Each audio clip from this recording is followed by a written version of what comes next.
करिएगा, multi nucleate, क्या बोलते हैं, मल्टी न्यूक्लिएट है, यहाँ पर एक ही है, यहाँ पर भी एक ही होता है, तो ये दोनों यूनी न्यूक्लिएट होते हैं। ठीक, ये समझ आ गई बात, ओके।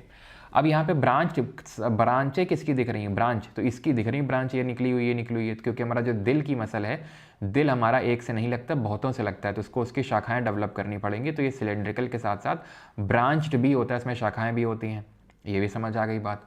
लाइन धारी धारी किसमें देखने को मिल रही, इसमें भी लाइंस बनी हुई हैं, देखो इसमें भी लाइंस बनी हुई हैं, देखो इसमें नहीं है, तो ये नॉन स्ट्रिएटेड है, यानी स्टेशंस का मतलब होता है alternate light and dark bands जो होते हैं उनको स्टेशंस बोलते हैं। ये इसमें स्मूथ में नहीं है, दोनों में है, तो इसको हम बोलेंगे स्ट्रिएटेड है, स्केलेटल भी स्ट्रिएटेड है और कार्डियक भी स्ट्रिएटेड है।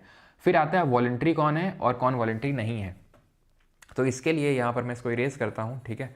तो वॉलंटरी इनवॉलंटरी कैसे, जो हम कंट्रोल कर सकते हैं वॉलंटरी, नहीं कर सकते इनवॉलंटरी, तो स्मूथ भी इनवॉलंटरी है और कार्डियक भी क्या है, इनवॉलंटरी है, इनको हम कंट्रोल नहीं कर सकते। हम हार्ट को क्या कंट्रोल कर सकते हैं अपने की, कैसे वो करेगा बताओ, नहीं कर सकते हैं। कार्डियक स्मूथ कहाँ होता है, स्मूथ जहाँ पर हड्डी नहीं है वहाँ पर, और स्केलेटल वहाँ पर जहाँ पर हड्डियाँ हैं। अब स्मूथ एग्जाम्पल के तौर पर हमारा डाइजेस्टिव सिस्टम, इन आंत हो गई, पेट हो गया, हमारी आइरिस हो गई, ठीक है, क्या इनको हम कंट्रोल कर सकते हैं। मैंने खाना खाया, मैं क्या पेट को जल्दी जल्दी चला सकता हूँ कि भाई जल्दी जल्दी डाइजेस्ट कर, नहीं, अपने हिसाब से चलेगा वो। तो स्मूथ और कार्डियक इनवॉलंटरी होते हैं और स्केलेटल वॉलंटरी होता है। What is the primary function of the structure A attach to the rough endoplasmic reticulum in the given diagram. तो यहाँ पे जो आप ए दिख रहा है ना, अटैच जैसे dot dot dot dot dot dot type, ये क्या है आपका एंडोप्लाज्मिक रेटिकुलम में, दिस इज राइबोसोम, जो जॉर्ज ई पैलेट जी ने इसकी डिस्कवरी करी थी, जो क्या बनाता है, प्रोटीन्स को मैन्युफैक्चर करता है, प्रोटीन का निर्माण करता है, उसको हम बोलते हैं क्या, राइबोसोम। ओके, चलो अगला है, यहाँ पे आप देख सकते हैं, सॉरी, ये एंडोप्लाज्मिक रेटिकुलम में राइबोसोम है, डॉट डॉट जो दिख रहा है, जिसकी वजह से रफ ये हो रहा है, तो रफ एंडोप्लाज्मिक रेटिकुलम बोल रहे हैं इसको। स्मूथ आप देख रहे हैं, ये फैट्स और लिपिड का सिंथेसिस करता है, और साथ ही साथ क्या करता है, डिटॉक्सिफिकेशन में भी हेल्प करता है, खासकर जो लिवर सेल्स का स्मूथ एंडोप्लाज्मिक रेटिकुलम होता है वो डिटॉक्सिफिकेशन में हेल्प करता है, ठीक है। CT450 PTC 450 नाम का जो आपका होता है, खैर उसमें आप ज़्यादा डिटेल मत जाओ, बस इतना ध्यान रखो, स्मूथ एंडोप्लाज्मिक रेटिकुलम डिटॉक्सिफाई करने में भी हेल्प करता है। In mitosis how do the chromosomes in daughter cells compare with those in the parent cells. तो माइटोसिस में, ठीक है, समसूत्री विभाजन में पुत्री कोशिकाओं में गुणसूत्रों की तुलना में जनक कोशिकाओं में मौजूद गुणसूत्रों से कितने, कैसे, क्या पाया जाता है। बहुत आसान है, अभी मैंने थोड़ी देर पहले आपको बताया था कि किस तरीके से सेम सेट ऑफ क्रोमोसोम्स ही मिलते हैं, same number of chromosome as the parent cell, ठीक है, ऑप्शन नंबर ए, जैसे आप यहाँ पे देख सकते हैं। अच्छा, अब यहाँ पे देखिएगा कि पूरा किस तरीके से माइटोसिस होता है, ये समझने का प्रयास करिएगा, ठीक। इसको हम याद करते हैं पी मैट से। देखिए होता क्या है, एक सेल की जो साइकिल होती है, एक सेल का जैसे हमारा एक जीवन होता है वैसे एक सेल की साइकिल होती है। पहले कौन सा फेज आता है, जीवन फेज, जब सेल ग्रो करता है, ये इसकी क्या होती है, ग्रोथ फेज होती है, ठीक। फिर आता है एस फेज, जहाँ पे डीएनए सिंथेसाइज करता है, तो डीएनए सिंथेसिस बोलते हैं इसको। देन आता है G2 फेज, जहाँ पर प्रिपरेशन हो रही होती है, अब तैयारी, अब क्या हो गया ना, अब तैयारी हो गई, वो वाला होता है यहाँ पर, ठीक है। तो प्रिपरेशन ऑफ माइटोसिस यानी सेल डिवीजन की तैयारी होने लगती है।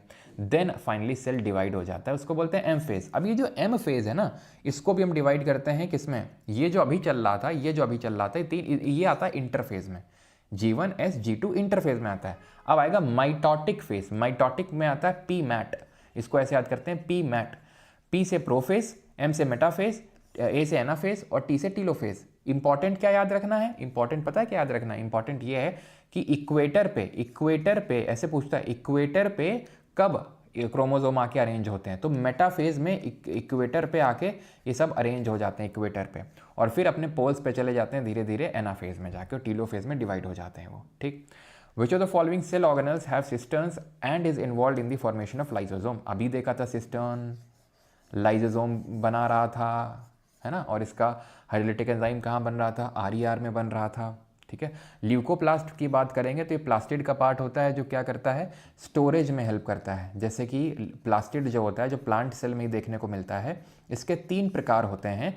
एक तो होता है क्लोरोप्लास्ट, जो क्या करता है, क्लोरोफिल जिसमें होता है मैग्नीशियम मेटल होता है, वो पूरा फोटोसिंथेसिस परफॉर्म करता है। क्वेश्चन आएगा तो मैं डिटेल में आपको बताऊंगा कभी, फोटोसिंथेसिस, ठीक है।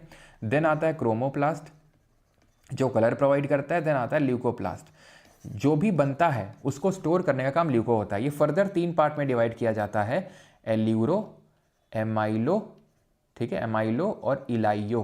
तो एल्यूरो जो होता है ये प्रोटीन बनाता है, एमाइलो जो होता है ये कार्बोहाइड्रेट्स बनाता है, और इलाइयो जो होता है वो फैट बनाता है, वसा बनाता है। ल्यूकोप्लास्ट के 3 प्रकार होते हैं, ठीक है। माइटोकॉन्ड्रिया के बारे में तो हम डिटेल में भी पढ़ चुके हैं। अच्छा, माइटोकॉन्ड्रिया की डिस्कवरी किसने करी थी? Which phenomena shows the role of the cell wall in osmosis. तो कौन सी घटना परासरण में कोशिका भित्ति की भूमिका को दर्शाता है? Plasmolysis is observed when living plant cell lose water. बिल्कुल ये सही बात है कि जब सेल लूज करता है वाटर तो प्लाज्मोलिसिस बोलते हैं, लेकिन क्या वो सेल वॉल से होता है? Exchange of gas through stomata of leaves, absorption of light by chlorophyll during the photosynthesis, diffusion of gases through the cell membrane. अब बात किसकी कर रहा है? बात सर कर रहा है सेल वॉल की। तुम खुद सोचो कि वो तो क्या होता है, मैंने अभी थोड़ी देर पहले बताया था, ये होता है आपका फुल्ली परमिएबल, ठीक है। तो diffusion of gases through cell membrane, cell membrane की बात ही नहीं हो रही है। तो पहला वाला तो बिल्कुल सॉरी आखिरी वाला तो गलत हो जाएगा। Absorption of light by chlorophyll during photosynthesis, photosynthesis पूछ ऑस्मोसिस रहा है। Exchange of gas through stomata of leaves, answer होगा plasmolysis observed when living plant cell lose water, simple, ठीक है। उसको प्लाज्मोलिसिस बोलते हैं, यहाँ पे आप देख सकते हैं, ओके। और एक चीज़ बस यहाँ पे मैं बताना चाहूँगा, थोड़ा सा ऑप्शनल टाइप है, ठीक है, पूछा नहीं है कभी लेकिन सीडीएस में पूछा गया है, अगर आपके एग्जाम में पूछ ले तो यूनिपोर्ट, एंटीपोर्ट और सिनपोर्ट, ठीक है। यूनिपोर्ट, एंटीपोर्ट, सिनपोर्ट क्या होते हैं ये? तो अगर सल्यूट पार्टिकल्स का मूवमेंट, जैसे कि एक पार्टिकल यहाँ पे मूव कर रहा है, ठीक है, यहाँ एक्वापोरिन के थ्रू अंदर की ओर, तो दूसरा उसको देख के अंदर की ओर आ रहा है, एक दोनों सेम डायरेक्शन मूव कर रहे हैं, सिनपोर्ट। एक अंदर की ओर मूव कर रहा है, एक बाहर की ओर मूव कर रहा है, एंटीपोर्ट, ठीक है। यूनिपोर्ट होता है जहाँ पे दो होते ही नहीं, एक ही होता है और इंडिपेंडेंटली मूव करता है, उसको बोलते हैं यूनिपोर्ट, ध्यान रखना इसको, ठीक है। Which of the following statement is correct regarding the mitochondria in a plant cell. पौधे की कोशिका में माइटोकॉन्ड्रिया के संबंध में निम्नलिखित में से कौन सा कथन है सही है? Regarding the mitochondria in a plant cell, does not have its own DNA. नहीं भाई, 2 ऑर्गेनल ऐसे होते हैं, माइटोकॉन्ड्रिया होता है और प्लास्टिड्स होते हैं, जिनका खुद का डीएनए और क्रोमोसोम होता है, ठीक है, ध्यान रखना है। तो ये होता है माइटोकॉन्ड्रिया डज नॉट हैव, ये गलत हो जाएगा आपका। Mitochondria performs photosynthesis, no.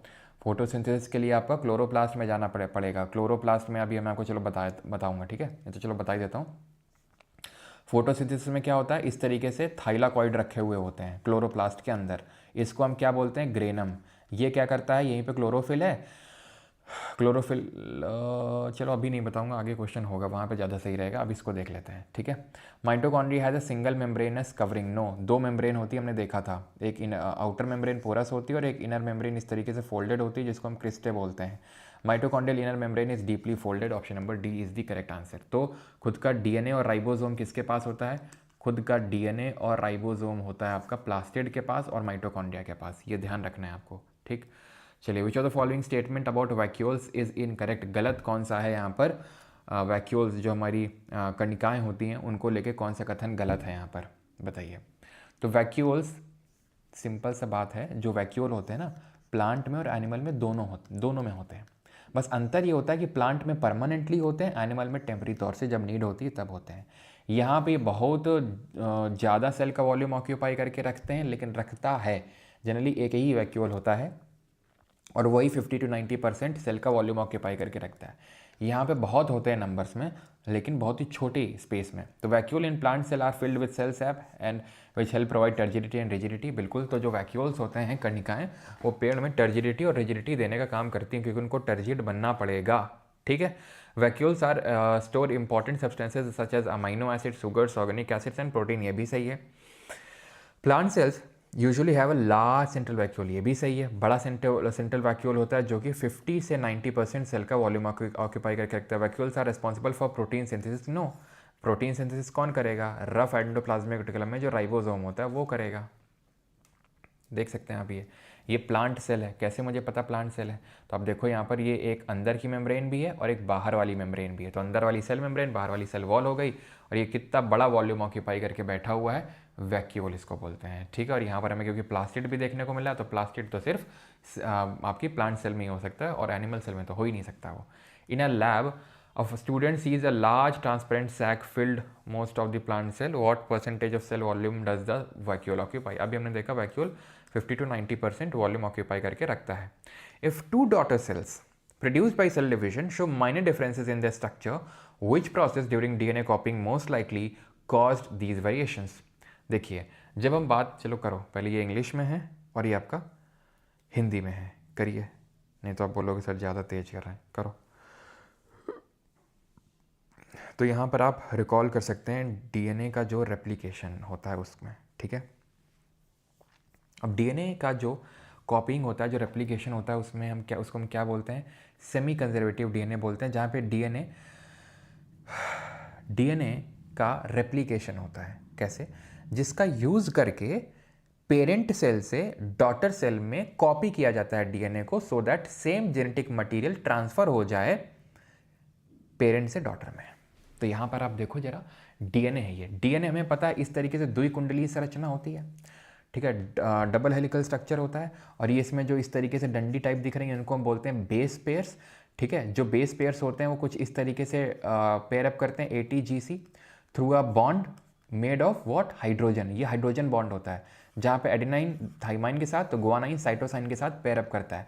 ये थाइमाइन जो होता है आरएनए में मिसिंग होता है, इसकी जगह यूरेसिल आ जाता है। अब अगर आप ध्यान से देखें यहाँ पर, तो ये इसका पहले क्या हो रहा है, यहाँ पर एक एंजाइम काम करता है जिसको बोलते हैं हेलिकेस। ये जो हेलिकेस है ये अनवाइंड करता है डीएनए को, जो डीएनए का डबल हेलिक्स स्ट्रक्चर, इसको अनवाइंड करेगा, ठीक, हाइड्रोजन बॉन्ड को तोड़ के। देन आएगा यहाँ पे क्या करेगा, टोपोआइसोमरेज आएगा, ठीक है, ठीक, आगे इसको फर्दर को बढ़ाएगा। देन प्राइमेज क्या करेगा, प्राइमेज एक हाइड्रोक्सिल 3 हाइड्रोक्सिल ग्रुप प्रोवाइड करता है, एक स्टार्टिंग पॉइंट है फॉर डीएनए। इससे पहले कि जो डीएनए पॉलीमरेज है वो अपना सिंथेसिस शुरू करे और अगला स्ट्रैंड बनाना शुरू करे, क्योंकि एक स्टैंड ये आ गया, एक स्टैंड ये आ गया, अब दूसरा स्टैंड भी तो तैयार करना पड़ेगा। एक स्टैंड उधर चला गया, एक इधर चला गया पेरेंट का, तो दूसरा भी तो तैयार करना पड़ेगा, तो वो करने का काम करेगा पॉलीमरेज। और ठीक है, ग्लू लगाने का काम कौन करेगा, चिपकाएगा कौन इन दोनों को, तो लाइगेज। कौन चिपकाता है इनको, तो ध्यान रखना, लाइगेज चिपकाता है इनको, तो लाइगेज ग्लू का काम करता है। तो इस तरीके से सब होता है डीएनए कॉपिंग या डीएनए रेप्लिकेशन। तो which process during DNA copying most likely to cause these variations, क्या वेरिएशन, माइनर, ओके। तो एक सेकेंड रुकिएगा। तो इसको हमने क्या बोलते हैं, इसको बोलते हैं सेमी कंजर्वेटिव डीएनए रेप्लिकेशन। क्यों सेमी कंजर्वेटिव इसलिए बोलते हैं, क्योंकि यहाँ पे जो बना, नया बन के तैयार हुआ ये, इसमें एक पुराने वाला डीएनए का स्ट्रैंड था और एक नया वाला डीएनए स्ट्रैंड, एक पुराना डीएनए स्ट्रैंड और एक नया डीएनए स्ट्रैंड, ठीक है। तो ये होता है। तो errors in protein synthesis, no. Minor variations occurring during DNA copying due to the inherent unreliability of biochemical reactions, ये इसका सही उत्तर होगा, यानी कि जैव रासायनिक अभिक्रियाओं की अंतर्निहित अविश्वसनीयता के कारण डीएनए प्रतिलिपि बनाने के दौरान मामूली जो भिन्नताएं होती हैं। डीएनए के अगर मॉलिक्यूल की बात करेंगे तो it was discovered by the Friedrich Miescher, इसकी जो खोज करी थी वो किसने करी थी, फ्रेडरिक मिशर जी ने। Alright. 21 movement of gases such as CO2 और O2 across the cell membrane occurs by dash from dash to dash.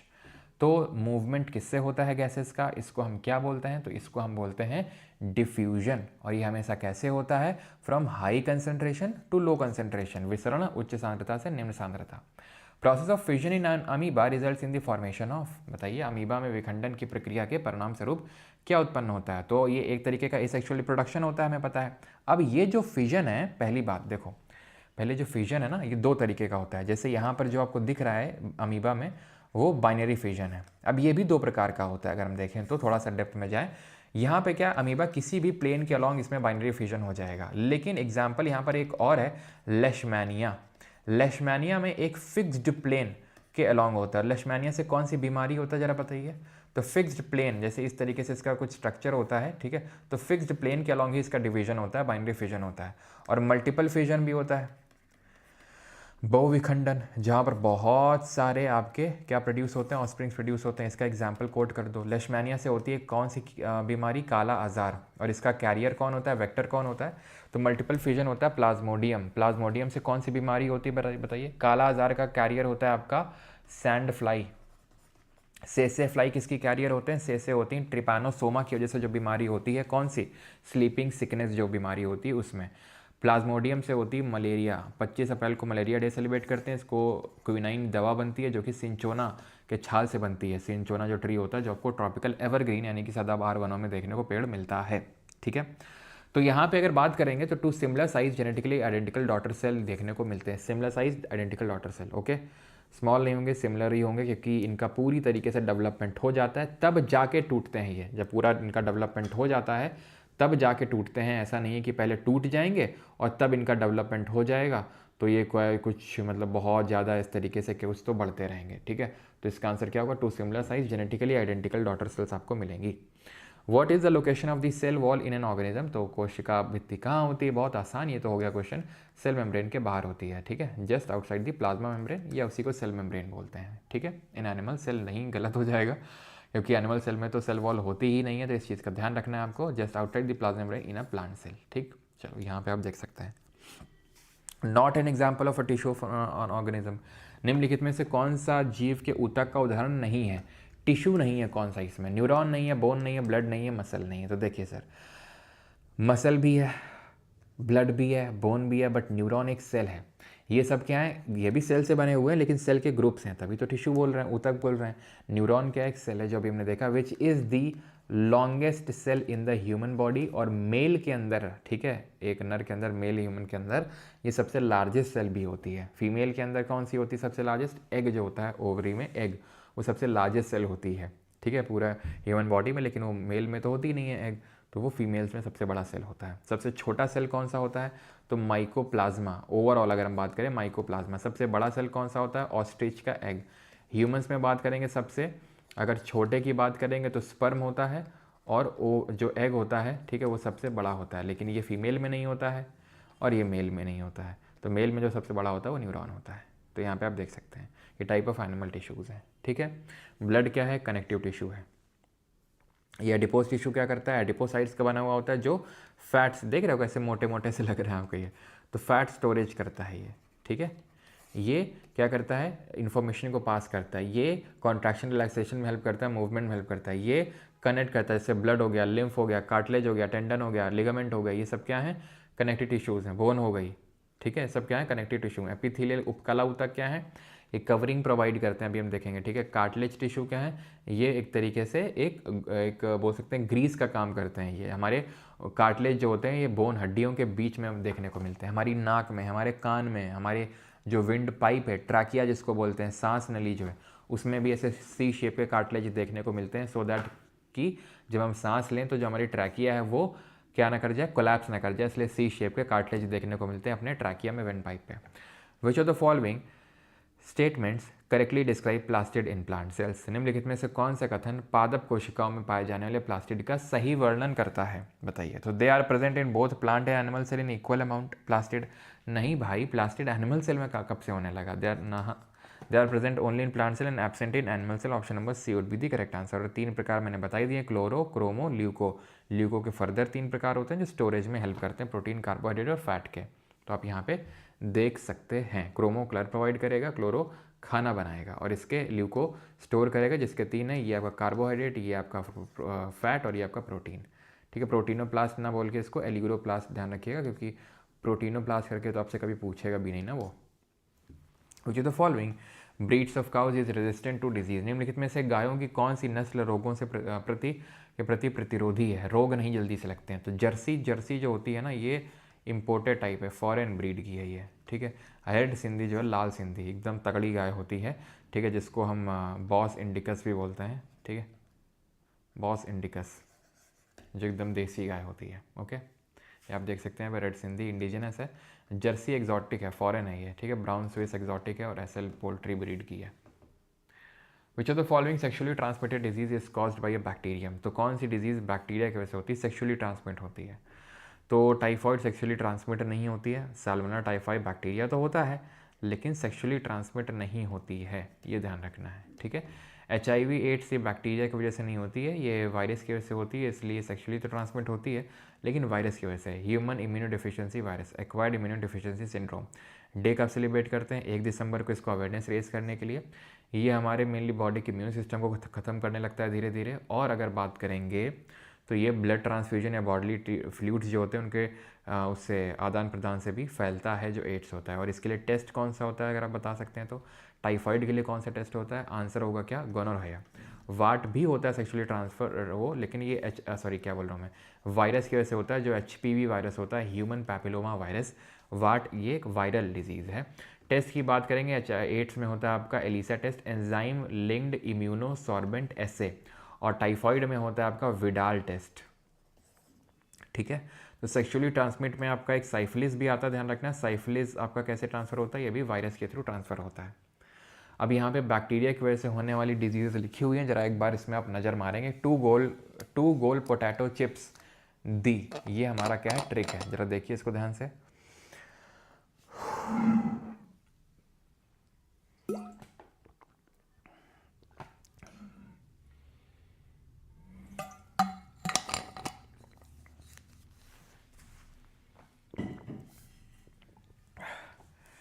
Tetanus, ठीक है, क्लॉस्ट्रीडियम टेटनी करके बैक्टीरिया होता है, उसकी वजह से होता है, और ये हमारा नर्वस सिस्टम को सीधे अफेक्ट करता है। गोनोरिया भी हमने देखा है, ये काली खांसी है।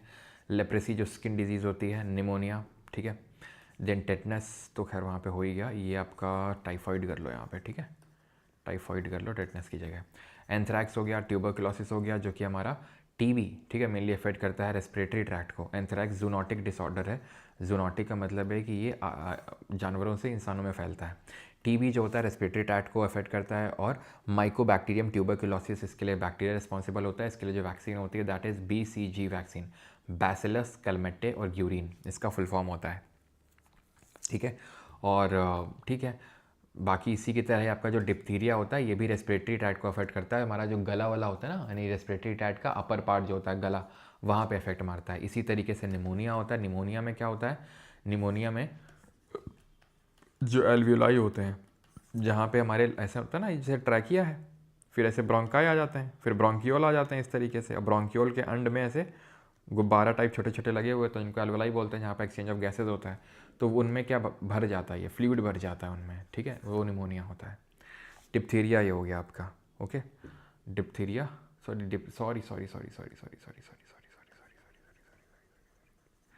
जो मैं अपर रेस्पिरेटरी ट्रैक्ट बता रहा था, वो आपका ब्रोंकाइटिस होता है, ठीक है, जो अपर रेस्पिरेटरी ट्रैक्ट को अफेक्ट करता है, अपर रेस्पिरेटरी ट्रैक्ट को, ठीक है, that is called as bronchitis. फिर ये साइफिलिस हो गया, ये प्लेग हो गया। तो ये चीज़ प्लीज़ ध्यान रखिएगा कि जो ब्रोंकाइटिस होता है अपर रेस्पिरेटरी ट्रैक्ट को अफेक्ट करता है। ट्यूबरकुलोसिस आपके लंग्स को सीधे अफेक्ट करता है, और निमोनिया उसमें लगे हुए जो एल्विलाई होते हैं उनमें अफेक्ट करता ही है, ठीक है। क्लियर है, ध्यान रहेगा, ओके। चलो, स्ट्रेप्टोकोकस निमोनिया, यस बिल्कुल सही है। NTPC अपॉइंटमेंट वाला PDF कहाँ मिलेगा सर आज आपको NTPC के लिए पूरा करंट अफेयर का कंपाइलेशन जो शॉर्ट आता है, हमारा करंट अफेयर का शॉर्ट, वो मिल जाएगा आज परमार SSC के टेलीग्राम और परमार एकेडमी ऐप पे। तो वहाँ से आप ले सकते हैं फ्री में, ठीक है। इंग्लिश में आज आ जाएगा, हिंदी में कल आ जाएगा। पोल्ट्री फीड में एनिमल ग्रोथ को सपोर्ट करने के लिए, हेल्थ के लिए कौन से विटामिन दिए जाते हैं, कौन से विटामिन इंपॉर्टेंट हैं, बताइए। तो ADE, B9, B12, C and K, या फिर B1, B2, B3। तो ये C और K दिया जाता है। विटामिन की अगर बात करें तो दो कैटेगरी में डिवाइड करते हैं। एक तो आ जाते हैं हमारे यहाँ पे लिखे हुए हैं ऐसे, तो ठीक है, ये आपके फैट सोल्यूबल होते हैं, यहाँ पे नहीं, पहले यहाँ देखो, जो हमारे BC होते हैं, ठीक है, B और C ये वाटर सोल्यूबल होते हैं, और कीड़ा KEDA ये क्या होते हैं, फैट सोल्यूबल या वसा में घुलनशील, ठीक है। तब इनको कंज्यूम करना होता है, तो हमें फैट के साथ कंज्यूम करना होता है, और ये पानी के साथ भी चल जाते हैं।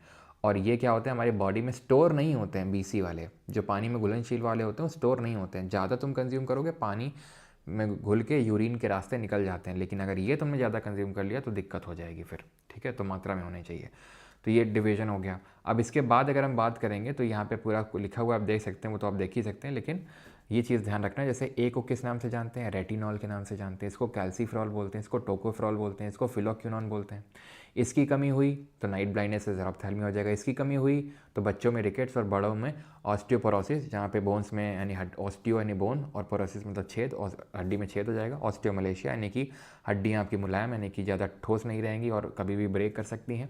ई से क्या होता है, एंटी स्टेरिलिटी होता है, और इसको ब्यूटी विटामिन के नाम से भी ब्यूटी विटामिन के नाम से भी जानते हैं। के जो होता है कोगुलेशन शब्द से आया। कोगुलेशन का मतलब ये होता है ब्लड क्लॉटिंग, खून का थक्का जमना जिसको हम बोलते हैं।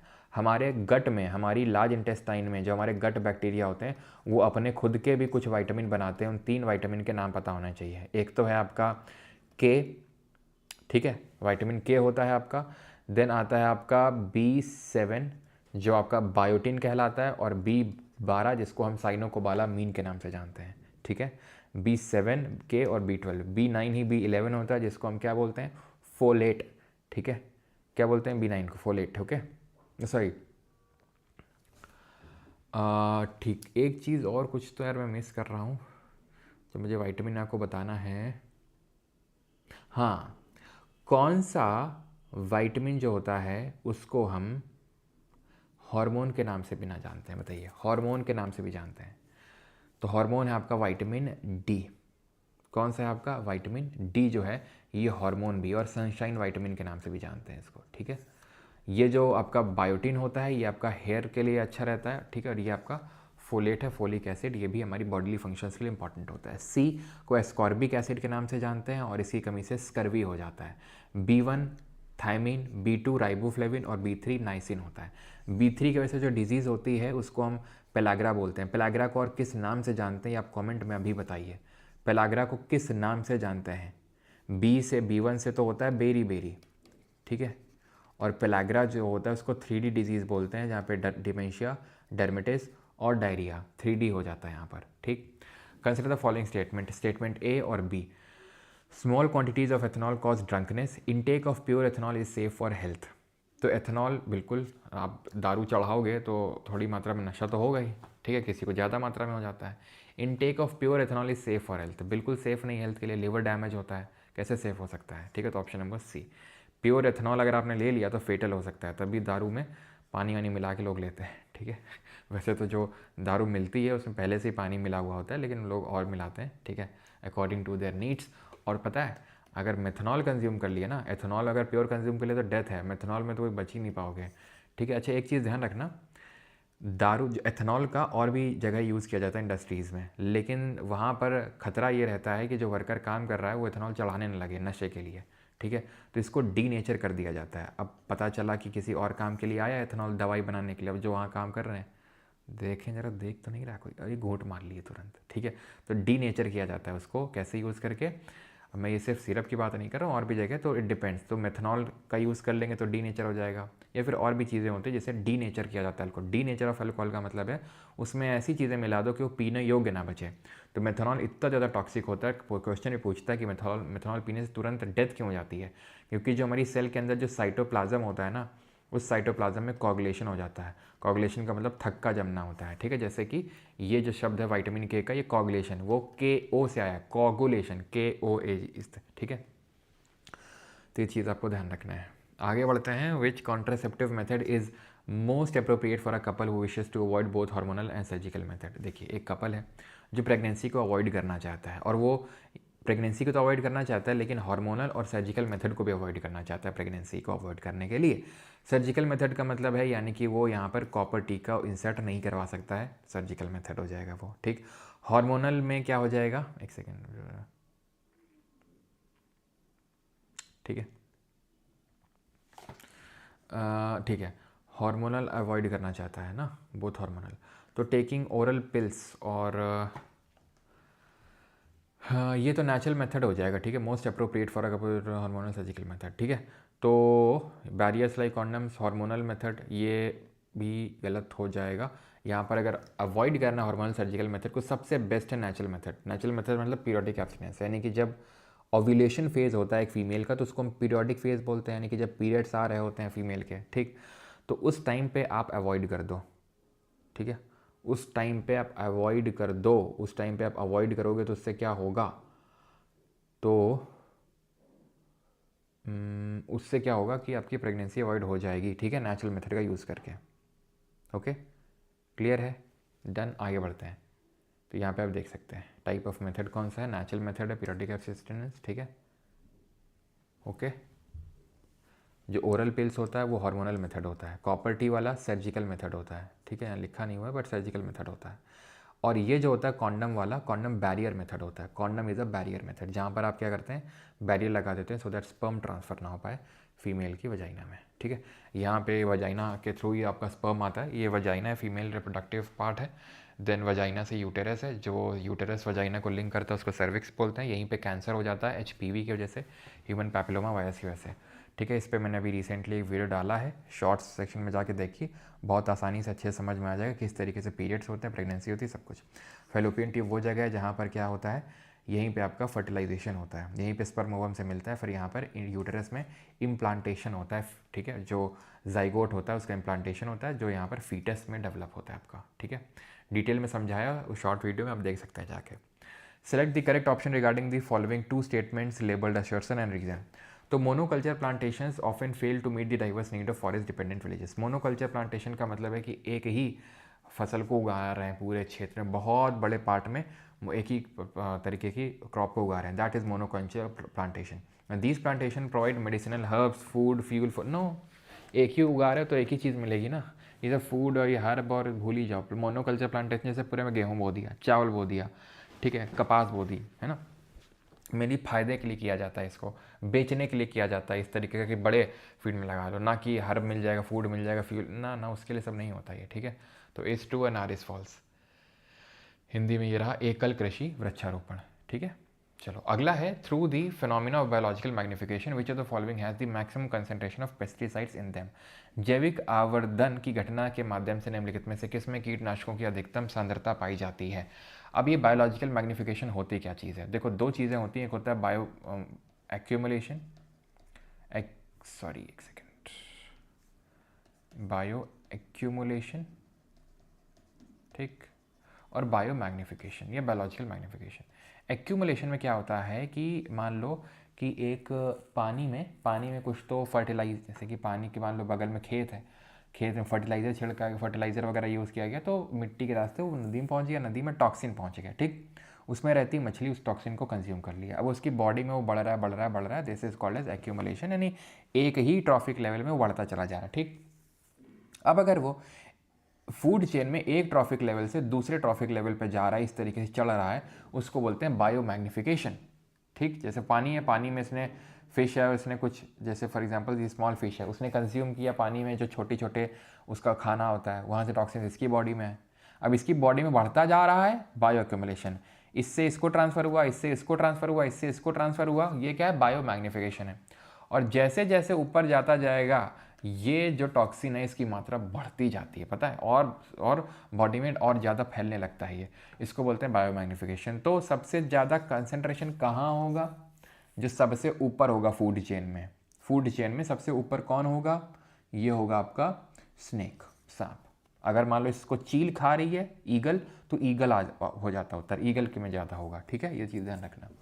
विच poultry are birds farm to produce egg, अंडे उत्पादन के लिए किन मुर्गियों को पाला जाता है, मिल्च, ब्रॉयलर्स, कॉमन कार्प या फिर लेयर्स। तो ये होते हैं आपके लेयर्स, जैसे यहाँ पे देख सकते हैं, layers is poultry type for egg production, common carp is fish farming के लिए, broilers poultry type for meat production के लिए होता है मेनली, मिल्च होता है मिल्क के लिए, मिल्च होता है मिल्क के लिए, बड़ा आसान याद करना, ब्रॉयलर होता है मीट निकालने के लिए, कॉमन क्रैप फिश के लिए, और लेयर्स होता है एग प्रोडक्शन के लिए। तो ऐसे याद कर लो, जब अंडे रखे जाते हैं ट्रे में, तो ऐसे नहीं, दुकान में देखो लेयर बाई लेयर रखे होते हैं, ऐसे एक यहाँ ट्रे एक यहाँ ट्रे, इस तरीके से, तो लेयर्स ऐसे याद कर लो आप इसको, ठीक है, एग के लिए। Which animal is known to communicate using infrasound. तो वैसे तो ये क्वेश्चन बायो का नहीं है, फिजिक्स का होना चाहिए, लेकिन ठीक है कोई नहीं, यहाँ पर पढ़ा है तो हम कर लेते हैं। तो जो रैट और बैट है ना, ये ध्यान रखना, ये अल्ट्रासोनिक, अल्ट्रासोनिक का मतलब क्या होता है, अल्ट्रासोनिक का मतलब ये होता है कि 20 किलो हर्ट्स यानी 20,000 हर्ट्स से जो ज़्यादा की फ्रीक्वेंसी वाला साउंड होता है वो। राइनोसेरस जो होता है वो इंफ्रासाउंड का यूज़ करता है, ठीक। The way of obtaining fish from natural resources is called as, प्राकृतिक संसाधनों से मछली प्राप्त करने की विधि को क्या कहते हैं। अब प्राकृतिक हम यूज़ कर रहे हैं शब्द को, तो प्राकृतिक यूज़ कर रहे हैं तो कैप्चर नहीं कर रहे होंगे, फार्मिंग भी नहीं कर रहे होंगे, कल्चर शिंग कर रहे होंगे यहाँ पर हम लोग, ठीक है। How much concentration of non biodegradable pesticide is expected in hawk. बहुत आसान है, अभी मैंने बताया था, अगर आप सो रहे थे तो ही क्वेश्चन को गलत कर सकते हैं, नहीं तो ये क्वेश्चन आसानी से सही होगा। क्यों, अभी मैंने बताया कि एक फूड चेन में जब हम ऊपर जाते हैं एक ट्रॉफिक लेवल से दूसरे ट्रॉफिक लेवल में, तो बायो मैग्निफिकेशन की क्वांटिटी बढ़ती जाती, तो हॉक में मैक्सिमम कंसंट्रेशन होगा, हाईएस्ट कंसंट्रेशन होगा पेस्टिसाइड का। ये बैक्टीरिया फंगस है, ठीक, ये ग्रास है, ग्रास से ज़्यादा ग्रास हॉपर में, फिर फ्रॉग में, फिर स्नेक में, फिर स्नेक को खा लिया हॉक ने, ये एपेक्स कंज्यूमर है, आपको पता होगा आई थिंक।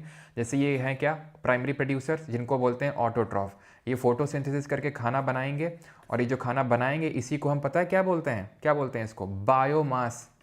जितना भी ये प्रोड्यूस करेंगे फोटोसिंथेसिस उसको बोलते हैं बायोमास। देन ये पास होगा प्राइमरी कंज्यूमर में, then secondary consumer, tertiary consumer, and then आता है ये एपेक्स कंज्यूमर या फिर प्रीडेटर।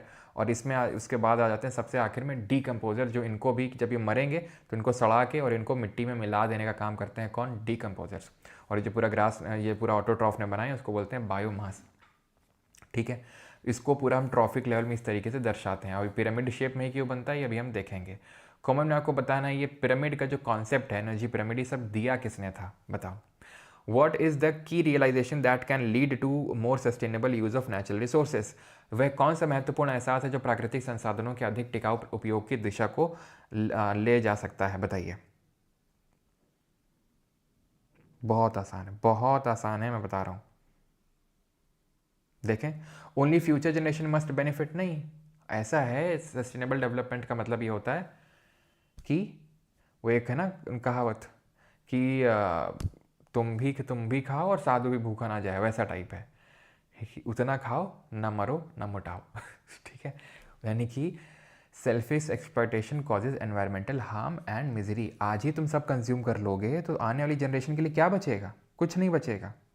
ठीक है, तो ध्यान रखना जो ये ट्रॉफिक लेवल्स हैं किसने दी थी, जब भी मैंने क्वेश्चन पूछा था रेमंड लिंडमैन ने दिया था।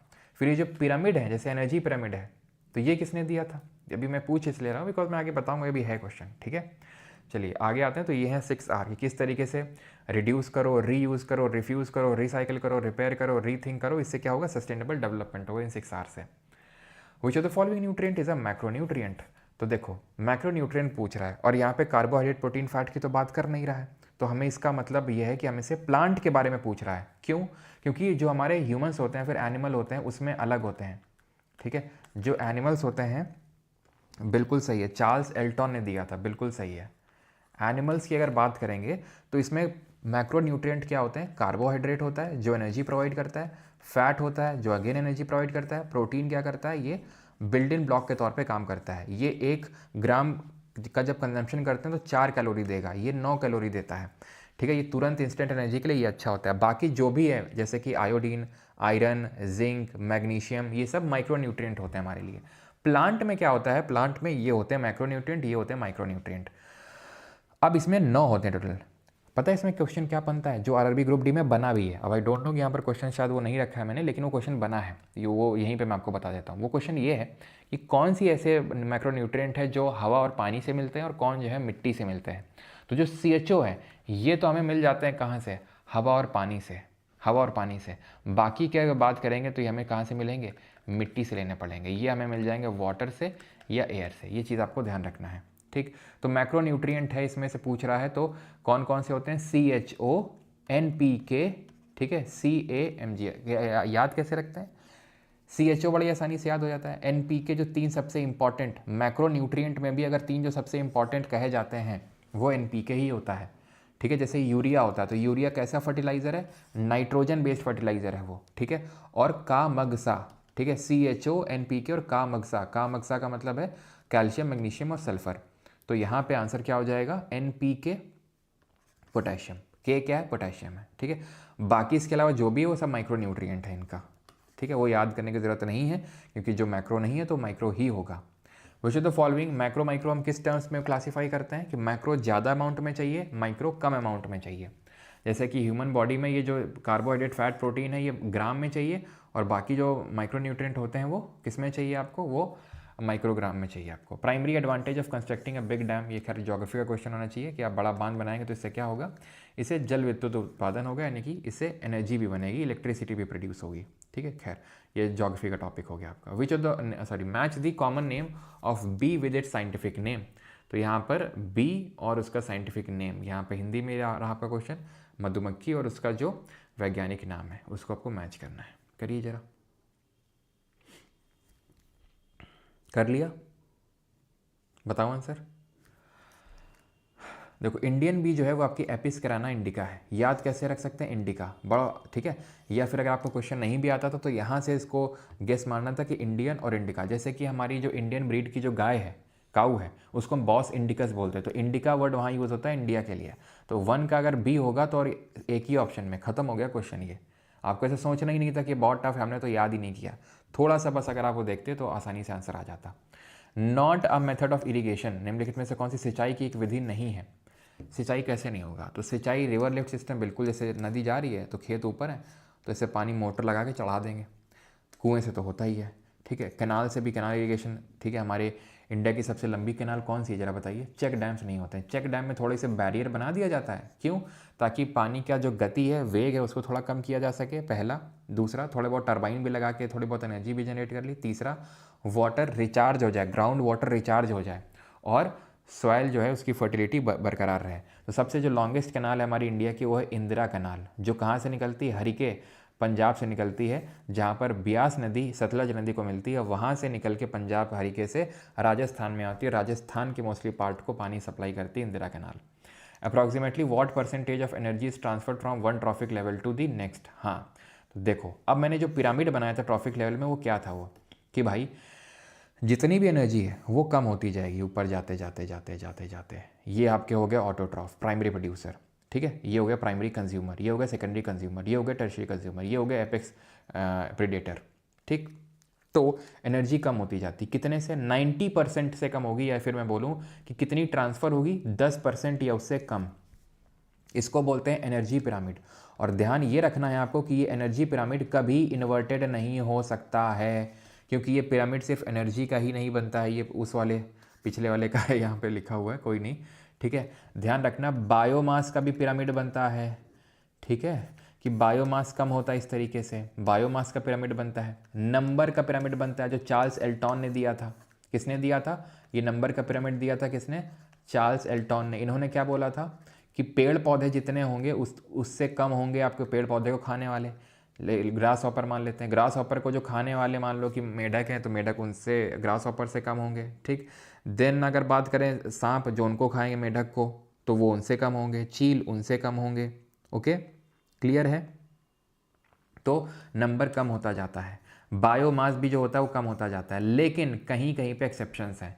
जो हमारा एक्वेटिक इकोसिस्टम होता है, यानी कि समुद्री, अगर हम जल जीव की बात करें, तो वहाँ पे ये बायोमास और नंबर का पिरामिड उल्टा हो जाता है। मैं पूरी तरीके से तो यहाँ पे नहीं दिखाऊंगा किस तरीके से, क्योंकि वहाँ फाइटोप्लैंक्टन जितना होता है, ठीक है, फाइटोप्लैंक्टन जितना होता है उससे ज़्यादा हो जाती है स्मॉल फिशेज़, बिग फिशेज़, इस तरीके से। ठीक है, तो बायोमास इसलिए बढ़ता चला जाता है। तो बायोमास इन्वर्टेड हो सकता है पिरामिड, नंबर का भी इन्वर्टेड हो सकता है, लेकिन ध्यान रखना है एनर्जी पिरामिड जो किसने दिया था? रेम एंड लिंडमैन ने दिया था। ठीक है, रेम एंड लिंडमैन ने दिया था, ये कभी इन्वर्टेड नहीं हो सकता। 1942 में दिया था। ये प्लीज़ नोट करिएगा, कैन नेवर बी इन्वर्टेड, ये क्वेश्चन पूछता है।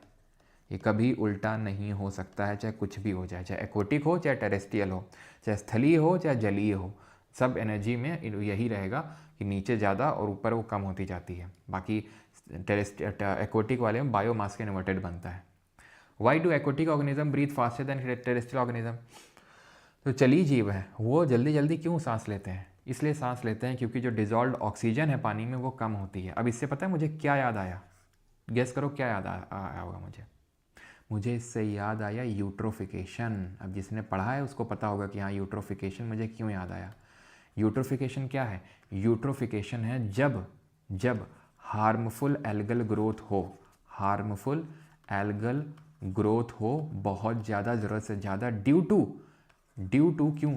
क्योंकि न्यूट्रिएंट्स तो अच्छी बात है, जब किसी वाटर बॉडी में न्यूट्रिएंट्स पहुंच जाते हैं तो उसमें हार्मफुल एल्गल ग्रोथ हो जाती है। न्यूट्रिएंट्स जैसे कि कैसे पहुंच गया? जैसे कि तालाब है, अब तालाब में कहीं से गांव का नाली का पानी आ रहा है, किसी ने कुछ डाल दिया, किसी ने कुछ डाल दिया कचरा, इसकी वजह से क्या होता है कि एल्गल ग्रोथ हो जाती है बहुत ज़्यादा।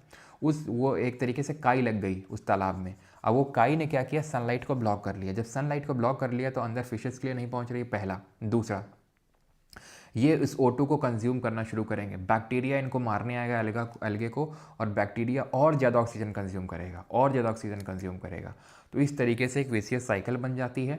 तो इसकी वजह से जो डिजॉल्व ऑक्सीजन है पानी में वो कम होने लगता है। जो पानी में ऑक्सीजन है वो कम होने लगेगी, तो जो फिशेज़ हैं, मछली हैं, फिर जो जलीय जीव हैं, उनके लिए ऑक्सीजन कम बचेगी, तो उनकी जो BOD है वो बढ़ जाएगी। बायोलॉजिकल ऑक्सीजन डिमांड बढ़ जाएगी। अगर ऑक्सीजन की डिजॉल्व जो ऑक्सीजन है वो कम हो जाएगी उसकी मात्रा, तो उसकी जो मांग है, डिमांड है, वो बढ़ जाएगी। तो ध्यान रखना, यूट्रोफिकेशन में क्या होता है, हार्मफुल एल्गल ग्रोथ, क्योंकि उस वाटर बॉडी में न्यूट्रिएंट आ गए हैं कहीं से ज़्यादा, उसकी वजह से क्या हो रहा है कि बैक्टीरिया आ रहे हैं, वो ऑक्सीजन कंज्यूम कर रहे हैं उनके लिए, तो ऑक्सीजन कम हो रही है, तो उसकी डिमांड जलीय जीवों के लिए बढ़ रही है। बहुत इंपॉर्टेंट कॉन्सेप्ट है, याद रखिएगा, ये क्वेश्चन पूछे जाने के चांसेस हैं। विच of the following is an abiotic factor responsible for storage losses in agriculture produce. तो कोई भी चीज़ है जिसका उत्पादन हुआ, कृषि उत्पादन, गेहूँ, चावल, जो भी, तो उसको हम रख रहे हैं तो उसका स्टोरेज लॉस हो सकता है। हमने रखा, चूहे खा गए, ठीक, उसमें इंसेक्ट लग गया। जैसे कि अभी मैं न्यूज़ देख रहा था, मुंबई में क्या है, एक वो है मतलब ठेले लगाने वाले, उन्होंने क्या किया, चूहे खा जाते थे, इंसेक्ट आ जाते थे, कीड़े वगैरह खा जाते थे उनके फलों को, जैसे कि सेब, केला, पता है उन्होंने क्या किया, चूहे मारने की दवाई इसमें लगा दी, जिसकी वजह से बहुत लोग बीमार पड़ गए और 1-2 लोगों की डेथ हो गई, बच्चों की।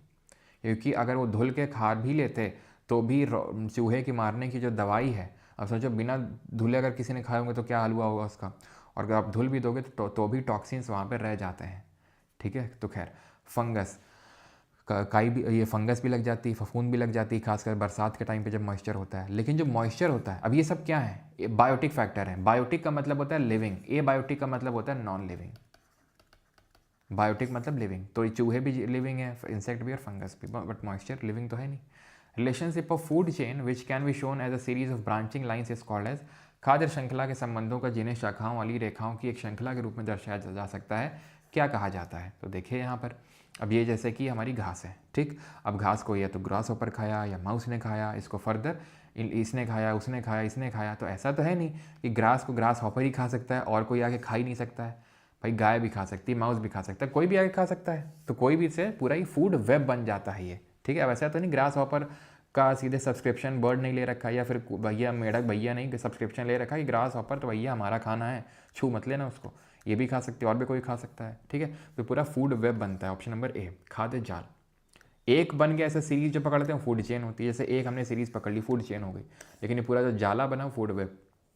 Which of the following help in maintaining the supply of nutrients to the growing plants in the forest? निम्नलिखित में से कौन सी चीज़ें जंगल में उगने वाले पौधों को पोषक तत्वों की आपूर्ति बनाए रखने में मदद करती हैं? बहुत आसान है, अभी बताया था मैंने।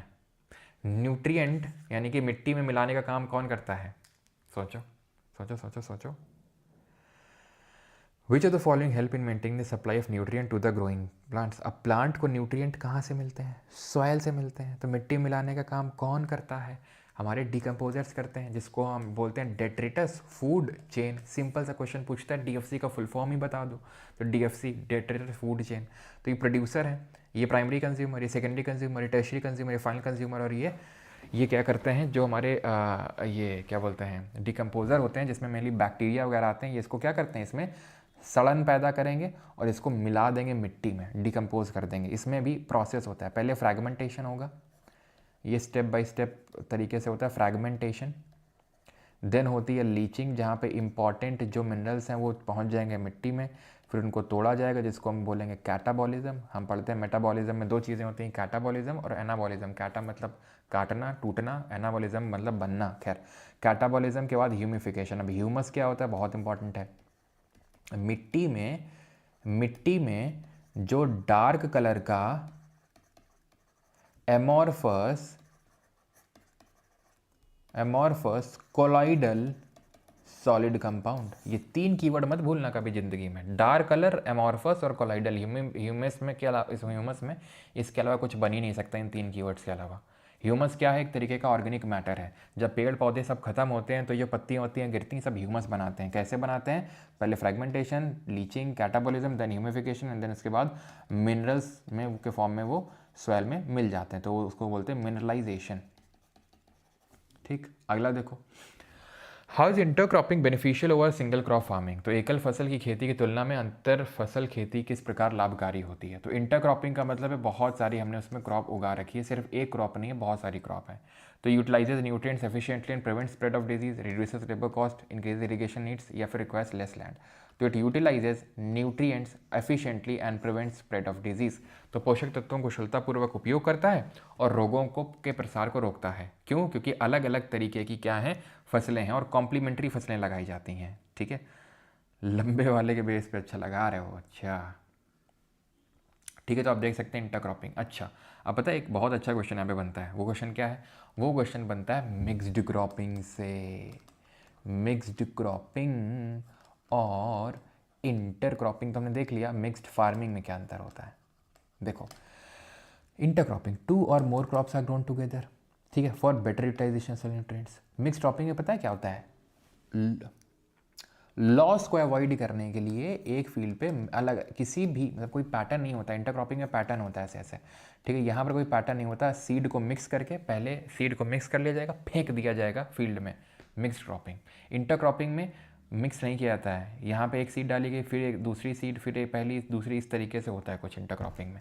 यहाँ मिक्स करके फेंक दो। इससे क्या होता है? लॉस अवॉइड करने के लिए होता है, ठीक है, कि एक फसल नहीं लगेगी दूसरी लग जाएगी, ऐसा टाइप। मिक्स फार्मिंग का मतलब होता है जहाँ पर आप एग्रीकल्चर करते हो, यानी क्रॉपिंग भी करते हो और लाइफ स्टॉक भी प्रैक्टिस करते हो, यानी कि भेड़ बकरी है ना, ये सब जो गाय भैंस ये सब पालते हो ताकि एग्रीकल्चर ना चल पाए तो दूध दही बेच के काम चला लेंगे, तो वो मिक्स्ड फार्मिंग होती है। 49. What happens to biodegradable substances when they are released in the environment? जैव अपघटनीय पदार्थों का पर्यावरण में छोड़ने पर क्या होता है? What happens to biodegradable substances when they are released in the environment? They persist forever. ये हमेशा बने रहते हैं, वो ओजोन लेयर डिप्लीट करते हैं। वो टॉक्सिक केमिकल भैया बायोडिग्रेडेबल है, मतलब कि ऐसा एनवायरनमेंट को कोई खतरा नहीं पहुंचाएंगे। They get broken into simpler components, वे सेल घटकों में टूट जाते हैं। In a school garden butterflies often visit flowers while squirrels feed on nuts. What type of consumers are these organisms? तो बटरफ्लाई कैसा कंज्यूमर है और स्क्विरल कैसा कंज्यूमर है? तो दोनों ही आपके साफ साफ वो खुद लिख रहा है फीड ऑन नट्स, भैया वो नट खा रहे हैं। नट खा रहे हैं मतलब इसका ये है मेवा खा रहे हैं, तो हर भी ओर्स हुए दोनों, ठीक है, simple. The Chipko movement that take place in the Garhwal Himalayas in 1974 is an example of. तो चिपको मूवमेंट जो स्टार्ट हुआ था mainly Chamoli district of Uttar Pradesh में, अब आज वो उत्तराखंड में पड़ता है, ठीक है। तब उत्तर प्रदेश में ही था, आपको पता है सन 2000 में वो उत्तराखंड बना था, तो उससे पहले वो उत्तर प्रदेश में था। और यहीं पर किसने शुरू किया था चिपको मूवमेंट को? सुंदरलाल बहुगुणा जी ने इसको शुरू किया था, ठीक है। तो सुंदरलाल जो बहुगुणा ने इसको शुरू किया था मेनली किस लिए शुरू किया था? ताकि पेड़ों की कटाई को रोका जा सके। और it was community lead development.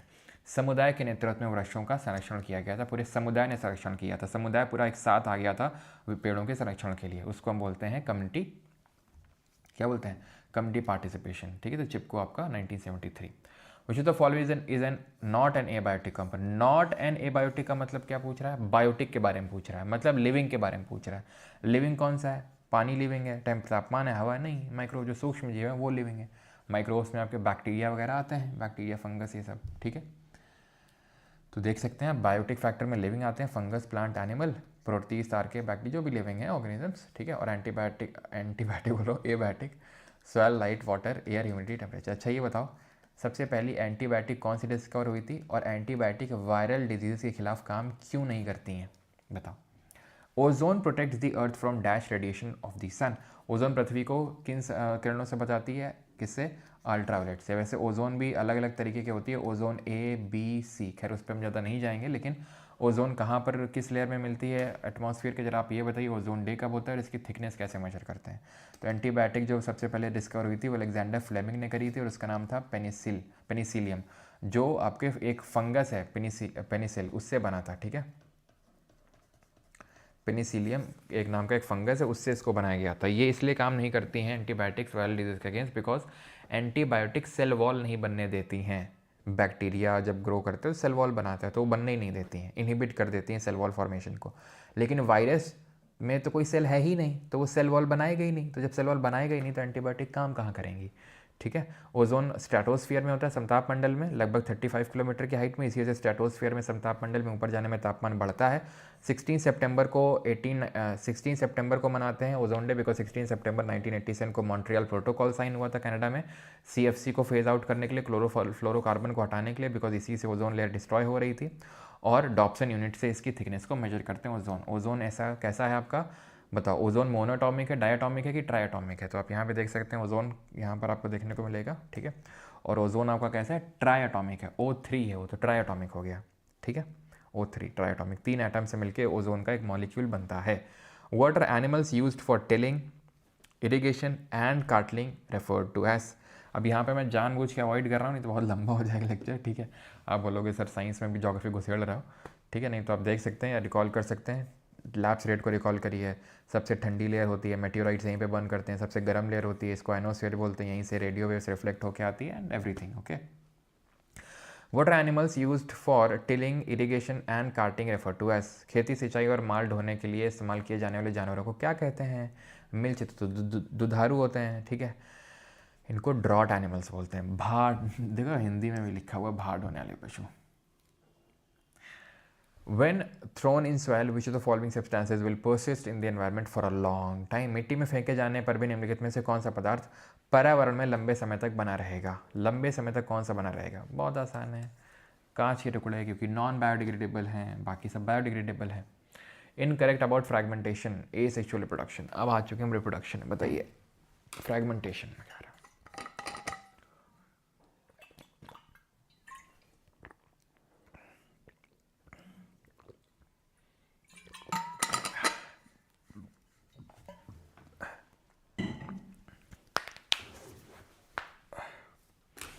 Incorrect about fragmentation. देखो fragmentation, spore formation is a type of fragmentation process. Produces genetically identical offspring. Occurs in multicellular organisms. Involves maturation before splitting. ये भी होता है, तो गलत आपका ये हो जाएगा। होता है क्या है अभी आप देखो, ठीक है। जैसे कि ये प्लेन एरिया है, ठीक है, ये फ्रैगमेंट में टूटा, ठीक है। एक सेकंड रुकिएगा, this is in plane area, okay. Maturation, sorry, यहाँ पे डी गलत हो गया, आई एम रियली सॉरी, ठीक है, मैंने नोटिस नहीं किया। इनकरेक्ट पूछा है, it involves maturation before splitting. ये गलत होगा, क्योंकि आफ्टर स्प्लिटिंग होता है मैच्योरेशन। जैसे अमीबा होता है, तो अमीबा एक सिंगल सेल्ड ऑर्गेनिज्म है, ठीक, ध्यान सुनना मेरी बात, ठीक है। इसमें पहले ही वो पूरा मैच्योरेशन हो जाएगा, तब जाके टूटेगा, 2 daughter identical similar sized amoeba बनेंगे, वो भी हमने देखा। फ्रैगमेंटेशन भी कुछ इसी तरीके से होता है, जैसे कि मान लो ये वो प्लेन एरिया है, या फिर स्पाइरो वगैरह जो हमारा ग्रीन एल्गे होता है, जो शैवाल होता है एल्गे, उसमें भी फ्रैगमेंटेशन ही होता है। तो यहाँ पे आप देखिए किस तरीके से ये प्लेन एरिया टूटा और ये पूरे प्लेन एरिया में डेवलप हुआ। ऐसा नहीं कि पहले पूरा प्लेन एरिया बन गया तब टूटा, नहीं, पहले टूट गया देन डेवलप हुआ। बाइनरी फ्यूजन में क्या होता है, विखंडन में, कि पहले मेच्योर हो जाता है पूरा तब टूटता है, और ये सिंपल जो यूनिसेलुलर होते हैं उनमें। और फ्रैगमेंटेशन मल्टीसेलुलर में होता है। सर प्लेनेरिया में तो रीजनरेशन होता है, बिल्कुल रीजनरेशन होता है, लेकिन रीजनरेशन कोई primary form of asexual reproduction नहीं होता है। ऐसा नहीं है कि प्लेनेरिया वेट करेगा कि उसको आके कोई तोड़ दे, उसका एक्सीडेंट हो जाए तब वो रिप्रोड्यूस करेगा। वो रिप्रोड्यूस करता है फ्रैगमेंटेशन के थ्रू, लेकिन वो रीजनरेट भी कर सकता है खुद को। जैसे हाइड्रा भी खुद को रीजनरेट कर सकता है, लेकिन वेट थोड़ी ना करेगा कि कोई इसका एक्सीडेंट कर दे तब वो रीजनरेट करेगा खुद को, ठीक है। तो मेन ध्यान रखना, फ्रैगमेंटेशन में एग्जांपल क्या है आपके, जो एल्गे वगैरह हैं, जैसे ग्रीन एल्गे यानी कि क्लोरोफाइके जिनको बोलते हैं। तो क्लोरोफाइके में जैसे स्पाइरोगैरा आ गया है ना, स्पाइरोगैरा, बाकी यूलोथ्रिक्स हो गया, उलवा हो गया, कारा हो गया, ये सब आते हैं ग्रीन एल्गे में, हरे शैवाल में, ठीक है। बाकी आपको पता है ब्राउन एल्गे को क्या बोलते हैं, फाइयोफाइके बोलते हैं, रेड एल्गे को रोडोफाइके बोलते हैं, ठीक है। Which of the following contrasting visible characteristics of garden peas are not used by Mendel? तो मटर के निम्नलिखित विपरीत दृश्य लक्षणों में से किसका उपयोग मेंडल ने नहीं किया? तो जॉन ग्रेगर मेंडल, जिन्होंने 1856 से लेके, ठीक है, 1856 से लेकर 1863 तक 7 साल तक उन्होंने एक्सपेरिमेंट किया किस पे, पीसम सातवेम पे। पीसम सातवेम क्या, गार्डन पी है। अब ये जो गार्डन पी है, इसमें इन्होंने ट्रेट पकड़े, एक डोमिनेंट ट्रेट और रेसेसिव ट्रेट। एक्चुअली इन्होंने 3 लॉ दिए थे, 7 साल जब इन्होंने एक्सपेरिमेंट किया, उसके बाद इन्होंने 3 लॉ दिए। पहला होता है लॉ ऑफ डोमिनेंस, कि कौन सा ट्रेट डोमिनेट करेगा। लॉ ऑफ डोमिनेंस, कि भाई देखो होता क्या है इनके हिसाब से, कि जीन जो होता है एक ट्रेट को ट्रांसफर करता है। जैसे कि बाल का जीन हो गया, स्किन कलर का जीन हो गया, हाइट का जीन हो गया। उस जीन के अंदर एलील्स होते हैं, 2 एलील होते हैं। 2 एलील का मतलब स्किन कलर, गोरा या काला, हाइट लंबी या छोटी, हेयर्स स्ट्रेट या करली, ठीक है। तो इस तरीके से 2 एलील होंगे हर एक जीन में, हर एक ट्रेट के लिए दो अलील होंगे, यानी कि एक जो चीज़ एक्सप्रेस करेगी और एक उसका सिमिलर काउंटर पार्ट भी होता है। तो जो डोमिनेंट ट्रेट होती है वो खुद को एक्सप्रेस करती है रेसेसिव को दबा के, ठीक है। तो पी में सीड के शेप में डोमिनेंट है ये, रेसेसिव है ये। कलर, सीड के कलर में येलो डोमिनेंट है, ग्रीन रेसेसिव है। फ्लावर के कलर में पर्पल डोमिनेंट है, वाइट रेसेसिव है। पोजीशन में एक्सियल डोमिनेंट है, टर्मिनल रेसेसिव है। प्लांट की हाइट में टॉल है तो वो डोमिनेंट है, शॉर्ट है तो रेसेसिव है। शेप में अगर पॉड का शेप है, ठीक है, जो मटर का नहीं शेप होता है, कोई फट से नहीं ऐसे पकड़ो फट से वो होती है, फटती है, और कुछ होती है कि इसको ऐसे नाखून से नीचे ऐसे हटाना पड़ता है ना, तो वो कंस्ट्रिक्टेड है। ग्रीन हो या येलो है, ठीक है। तो डोमिनेंट और रेसेसिव ये होते हैं इस तरीके से। तो नॉट यूज्ड बाय मेंडल। तो green white seeds, no no no no no no no no no no भैया, ग्रीन रेसेसिव है और येलो डोमिनेंट सीड कलर है। वाइट वॉयलेट फ्लावर बोल सकते हैं, टॉल शॉर्ट प्लांट बोल सकते हैं, राउंड रिंकल्ड बिल्कुल है, लेकिन